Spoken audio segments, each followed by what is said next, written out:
Hi everybody, and welcome back to Lost Genre Reddit Stories. This post is from the subreddit Relationships, and it's by user Financial Woes 123. Me, 28 female, with my significant other, 30 male, of 1.5 years. I was helping him out financially, and I had a crisis that he doesn't believe just because I don't want to help him anymore. Oh boy, doozy time. I'm using a throwaway because I don't want this linked back to me somehow. Travis and I have been together for 1.5 years. When we met, he was in a little bit of financial trouble, and I could have helped him out, but I never offered because I didn't want money to become an object in our relationship so quickly. And he also has a good job with an income to support himself, but not to pay his massive student debt or bills, just to support himself. When we hit the 1-year mark, so 6 months ago, and after seeing that this relationship is promising, we both agreed that this marriage would happen at some point or another. No set plans on when, could be 1 year, could be 5 before we even get engaged, we aren't in a rush. I told him I could help financially, and I pretty much insisted on doing so. I've paid off about $6,000 of debt so far, and have been paying for his rental car every month, which is about $1,000 a month for the last 3 months. He has horrible credit and I didn't have enough to outright buy him a car. I have also been helping out with a few bills here and there. I have always been the one to offer to pay for something. He has never insisted or asked. We always discuss and he's never been selfish and always very grateful. After some time I was able to have enough to buy him a nice car and exactly what we wanted. We agreed to have my name on the title, but have him insured to drive it until we get married. We live in a state that neighbors a state about 3.5 hours away that always has smoking deals on cars. We were all set to buy one, and then my medical bills from about a year ago came to haunt me. I had a life-threatening illness, but now I'm doing better. And it halted our tracks to buy the car for a few weeks until I could settle my bills or find a way to pay them off since the bill was quite extensive. They aren't kidding when they say that getting sick is very expensive. Anyways, that was about 3 weeks ago. Last night we went golfing and I could tell he was a little bit on edge or stressed out. So I asked him what was up. I had gotten a little bit behind on paying the $200 a week for the rental car, and he was feeling stressed since the bill was due and he had $10 in his account. I told him I would write him a check and we could meet up for lunch tomorrow, and I would give him a check for that and the amount of the car that he wants so that he could feel at ease. I got home late after our date and logged onto my bank account only to find $2 in it. I flipped out. There was a huge withdrawal from my account. I went and looked at what happened, and lo and behold, when I was 24, my dad passed away and my mom had no income and was struggling, so I piggybacked her onto my bank account so that she could have some support. It worked out really well for a couple of years, and then she got a job and didn't need my help, but her name was never taken off of my account. Stupid on my part, but I had always trusted her and had no reason to believe she would do anything malicious. About 6 months ago, she ran off with her boyfriend to Germany. It was weird and really had an impact on me since I'm an only child and was left parentless. She cut off all contact and really just kind of abandoned me. I've really struggled with it, but I mean, people do weird things. Travis thought it was really strange at the time and almost didn't believe that she had just run off to Germany. But he's never met my mom, as she lived in another part of the US than I did, and Travis and I never got around to visiting her. Anyways, I'm getting off track. Like I said, this is a doozy. My mom had made the withdrawal, all of my money. I had a long talk with my bank and an attorney, and legally, I cannot do anything about anything. Her name was on my account. I had supported her in the past. Legally, she didn't do anything wrong. Morally, yeah, she did F me up. I haven't been able to get a hold of her, and honestly, I really don't think I'm able to. So I texted Travis after all of this and told him what was going on. I asked him to be calm since I was freaking out and needed some moral support. His response? If you don't want to help me out, you could just say so. He went on about how whenever he really needs help or I'm about to make a big purchase for him, there is something that just conveniently happens. These big things are just so rare that they don't happen. I get that, and I 100% understand his point of view, but I'm also frustrated and I don't feel trusted. But I get it, it's like Hollywood crap status. I am going over there later tonight after I gather myself since I'm stressing the hell out. I don't even know how to broach this with him where he can trust me. Help, I don't know what to do. Wow, OP, first of all, your mom definitely sucks. What a horrible thing to do to you. Secondly, your boyfriend sucks too. What the hell? You've been paying for everything for him. His loans, his debt, and now a car. And just because this happened, he doesn't trust you, doesn't believe it actually happened, and then accuses you of any time you're going to make a big purchase for him, something happens? No. That should not fly, OP. First of all, he should do something about his own financials. You've been helping him out long enough. For the past 6 months that you've been lending him money to help out, or I don't know if he's ever gonna pay you back, you haven't told us that he actually did something to improve his income or anything like that. Apparently, he's just happy with you helping him out and he's not doing anything for himself. If I were you, I'd stop the payments for the car, return the car, see if you can get any money back, and tell him that he needs to start carrying his own weight. And also, OP, I would rethink you marrying this guy. And what do you guys think about this? What would you do if you were in OP's shoes? Let me know in the comment section, and now let's move on to the community comments to see what they said. Anthony Bourdain says, "You are being a sucker and you're being guilted and accused of lying because Travis's gravy train has to momentarily stop because you were robbed. He doesn't care about comforting you, he doesn't care about investigating further, he only cares about, 'Where is my money? You need to give me money, me. If you want to be a thankless sugar mama, that's fine, but at least everyone needs to be open about it." And OP responds, "It just sucks because I've always felt like I was being the good Samaritan and he was always very appreciative and loving, and I always got the 'we're in this together' vibe. I am fine with them being confused about the situation since yeah, it is weird. He never met any of my family and then my mom moves to Germany with her boyfriend. Yeah, it is weird. I am going to see how tonight plays out, since everything has only been via text, and I want to see how he acts when we are together and talking about it."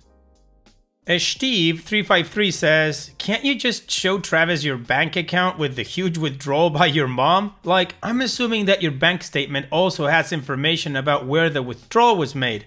If you show Travis a bank account with no money in it and a withdrawal from Germany, or wherever your mom is now, he'll believe you. The bigger issue is why he was so quick to think that you're lying about this, and something that you two will have to talk about. For one reason or another, your boyfriend doesn't trust you, at least about this." And OP responds, "I suggested that. He said it doesn't matter. I could have transferred the money to a different account. He just doesn't understand how it conveniently happened right when I was about to write him a check. He went through a murky situation in the past, which involved getting shot by an ex. That has given him trust issues. And I never nurse his insecurities about it, but if there's anything that is out of the norm, he always questions it." Bitternut Squash says, "It sounds like he's the kind of person who sees only what he wants to see, not what's actually there. He's the type who indulges in what my dad called reality by assertion. That is to say, if he insists on a thing, it simply must be true. Facts be damned." The long and the short of it is that you have a boyfriend that refuses to believe you when you tell him things he doesn't want to hear. Think about the implications that has for a future relationship. He's also the kind of person who, when you need his support, will not actually give it to you because he only cares about how a situation affects him, not you. What you've been through is a devastating violation and breach of trust from your own mother.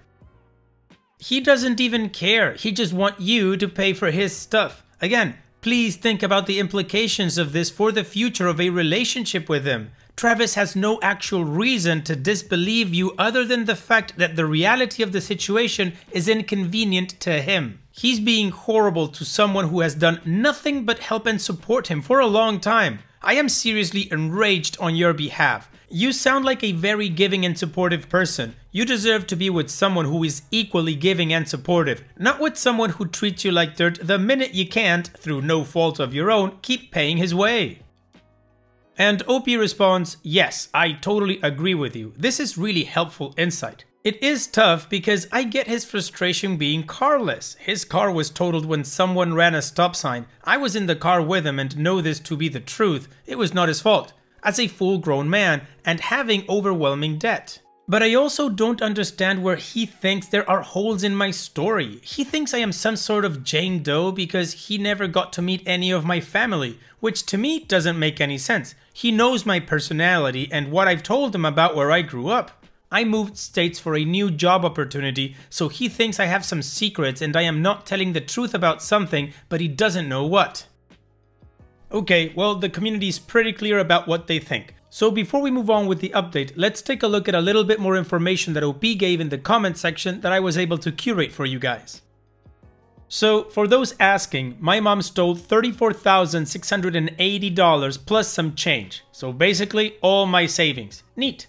And the thing with her was that my dad committed some serious tax fraud that nobody knew about until after he died, and so I really felt obligated to step in and help my mom. And with Travis, I didn't know about his financial troubles until we were on our 3rd week dating, and he got a call from out of state and he asked me to answer, and it was the collections agency on his delinquent student loan, and I asked him to tell me what it was all about, and he then told me about all of his other bills, so I didn't seek it out or know that was going on when I met Travis. I've always told him that I can't finance myself, that I have a what's mine is yours sort of mentality, and to take care of me with love and friendship. But this doesn't feel like my best friend to me. I always pay for his car, utilities, and I've been chipping in about $50 a month for his groceries. He is still making car payments on the car that was totaled, and he pays his cell phone bill every month. So I would say his monthly expenses are about $700 every month with groceries, and he makes about $1,600 per paycheck. Not to indulge all of his financial information on you, but I really don't know where the rest goes. Liquor and golf if I had to guess. I don't track his spending. I get that he is stressed out about money, but the thing is I have always been able to help him and been more than willing, so it doesn't make sense in my mind why I would just stop or decide not to. The only reason that I am not totally derailed is that I do have a great job and my boss is giving me an advance on my paycheck. Also, the only time I ever lied is when I told him I was out of town visiting family, but I was out of town buying him a new snowmobile. He knew something was fishy and was happy nothing was going on, but he always brings it up saying I lied to him about where I went. I have totally just showered him with gifts and he has never asked me to stop. He has said he feels bad sometimes, but now suddenly that I have something horrible happen to me, it is not trustworthy. I can understand an initial reaction of frustration because of his debt, although that is not the ideal reaction. I can understand where he would be confused why my mom, who ran off with her very rich boyfriend, would take all my money. But I also don't know why he just flat out doesn't believe me. It has made me feel like I have done something wrong. I am definitely a giver. I have never seen him as manipulative because we are each other's biggest fans, and I have been in a very manipulative relationship in the past, and it just looked and felt so different than this. But I guess everyone manipulates differently. But now I see that I'm getting nothing out of this. I am not saying that I deserve a gold star or anything, but I don't think I should be treated like a liar. He could ask for clarification on some things, but not just assume I am lying. In any case, I am a tough enough girl to say, hey, guess what? I can't support you financially anymore. Anyway, I have asked him to call me on his lunch break. I am still going over later, but I am hoping that there will be some saving grace to our phone call during lunch that maybe he just reacted poorly this morning. I am not trying to be naive, but I do love him and he is my best friend, but I have also decided that if he acts like a little twat waffle, then I'm going to just be done. I don't need that stress and manipulation in my life. Okay, OP is giving him one last shot or she's done. Also, side bet. Who here thinks that OP answering that phone call wasn't serendipitous? Let me know in the comments below. Now, let's move on with the update. So, I had quite a few update requests and it has been about 2 weeks since I posted. The day of my post, I went over to his house that evening. I had scrapped together some cash to get him some groceries and dinner from his favorite place to lighten the mood. Because hey, I am a giver. Anyways, I walked in as I usually do, and he was on his couch, and in front of him was a brand new golf bag. I just set the groceries in the fridge and told him what I got us for dinner. He said, "Well, I don't want it, I'm fine." I just brushed that comment off since I really wasn't wanting to argue with him. I asked him about his new golf bag and he bought it with his club credit, which made me soften up a little bit. So I sat down in the recliner across from him and started scribbling on my notepad a game plan for him and us, with a budget for him and a way he can afford a car. I told him the game plan and he curtly said, "Sounds good." Then I went out into his backyard. He lives on beautiful farmland with a nice deck out back. Since I just didn't want to deal with him, and I just sat outside and cried. He came outside and started fiddling with some stuff in his yard and didn't say a word to me. Eventually he said, "So, should I just plan on you not talking tonight?" And then went on about how I have been such a source of disappointment for him financially. So I didn't say a word, took the groceries and dinner I bought and told him we are done, and left. I blocked his number and he is no longer a part of my life. Lucky for me, I don't have any reason to interact or ever run into him, so I won't ever know how bad his financial situation is or how big is the regret that he has. Smiley face. Alright, OP, short and sweet. What a douche. You definitely don't need that kind of grief in your life. Good for you. All the best in the future, OP, and take care. Now, let's move on to a really quick petty revenge. And it's a post by user Sugar4Life. Seller made cousin drive an hour and backed out of the deal. We made him drive to my house and got paid less than agreed before. So, about a year and some change ago, my cousin was stationed at the Air Force base close to my house and was living with us. He is a tool shopaholic. He says things are cheaper where I live. He finds 25 rolls of 12-2 wire at almost 50% less than at the store. Obviously, my cousin thought it was a bargain. He made an offer and the guy accepted. We drive down an hour and this guy says he got a better offer. Naturally, my cousin gets pissed and bummed out. I told him we should totally mess with this guy. I got the same app and found the post. I made an offer for the full price of the cable, which was steep. I can't remember how much exactly, but it was more than $2,000. After messaging for hours and making him drive an hour past my house, he lives in the south, I live north, he tells me that he's at the random store where we agreed to meet. I blocked him. A few minutes later, he messages my cousin telling him the buyer backed out. Cousin makes a counter offer even cheaper and the guy shows up at my house, gets less than 50% and unloads the cable for him. Cousin wasn't sad anymore. Well done, OP. That guy, you don't do that. If you have a deal with someone, even if it's online, you follow through with it. Hopefully this guy learned his lesson. Thanks for sharing, OP. And it's that time that we've reached the end of the video. I hope you enjoyed today's stories. I really did enjoy reading them to you. So if you did, then don't be shy and go ahead and give the video a like. And don't forget to subscribe or even share this video with people that you might think will enjoy my storytelling. Also, if you have the time, go down to the video description and check out all the links I have for you, from our Discord community to my channel merch. And finally, I'd like to say thank you for watching. It really means a lot to me that you enjoy my videos. And having said all that, I'll see you guys in the next video.